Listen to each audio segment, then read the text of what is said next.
আর এবার আপনাদের খড়গপুরের একটা ছবি দেখাবো। খড়গপুরে বেআইনি মদের একেবারে রমরমা, সে কারণে ঠিক এই ছবিটা। বেআইনি মদের দোকান আর তা ভাঙচুর করা হচ্ছে। মহিলারা গিয়ে সেখানে রীতিমতো ভাঙচুর চালান। তার কারণ যেমনটা বলছিলাম, খড়গপুরে বেআইনি মদের রমরমা, জনবহুল এলাকা, সেখানে বেআইনি মদের কারবার। তাই মহিলারা কি করলেন দেখুন।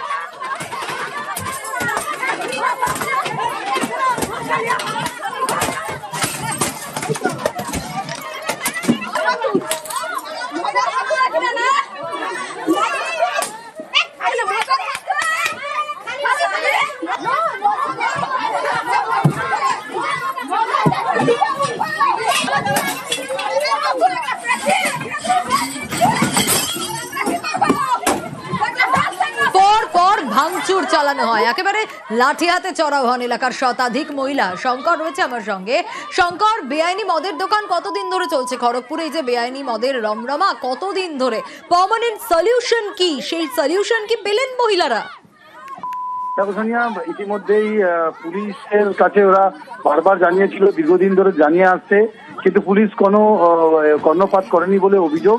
এরপরে গতকাল রাত্রেবেলা ব্যাপক ভাঙচুর চালায় স্থানীয় মহিলারা। তারা জানায় যে বাড়ির আড়ালে মানে দোকান চালাতো, সেখানে মদের বিক্রি চালাতো, যা খেয়ে স্থানীয় কয়েকজনের মৃত্যু হয়েছে, বেশ কয়েকজন রোগ আক্রান্ত হয়েছে। এরপরে তারা ভাঙচুর চালায়।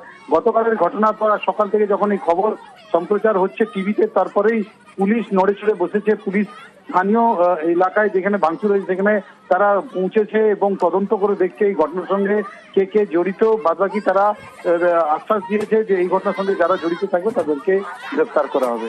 সোনিয়া,